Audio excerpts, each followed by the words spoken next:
My name, Edmond Yakani, Executive Director of CEPO. With respect, allow me to appeal to the leadership of IGAD, which is under the chair of the President of Djibouti, and the new leadership of African Union Commission, who is the former Minister of Foreign Affairs of Djibouti and chair of IGAD Council of Ministers. And I would like also to appeal to the leadership of UN that the recently development in South Sudan, which describe violation of the permanent ceasefire, it is disturbing and it is posting a very big threat to the faith of the security arrangement and the revitalized agreement on the resolution of conflict in the Republic of South Sudan, which is aiming at securing a peaceful transition from political instability to stability. We have seen recently incidences that are happening as a violation of the permanent ceasefire, but these incidences are posting a big threat on the faith of the security arrangement, also on the faith of the whole agreement.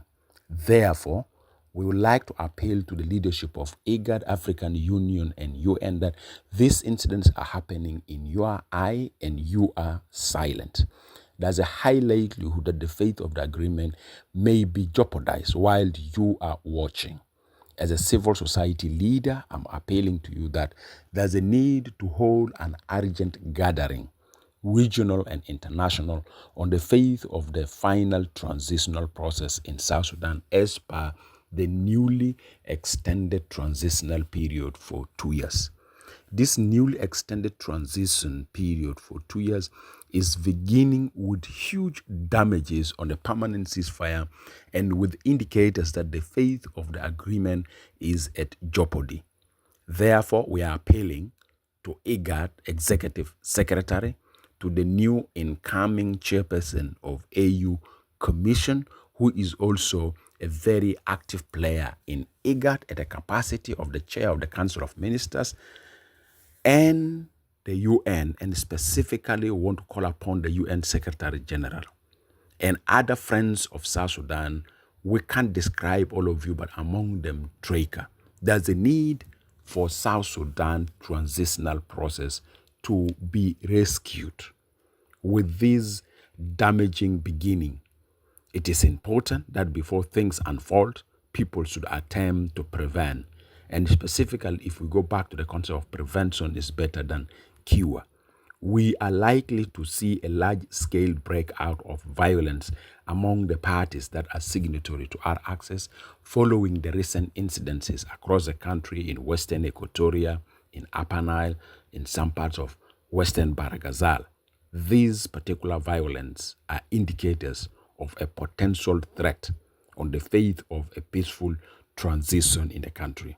While I'm appealing to South Sudanese whom have the primary responsibility for peaceful transition in the country to abstain from dragging the country back to war, because it seems some political elites among the parties signatory to our access are interested in returning the country back to war this year.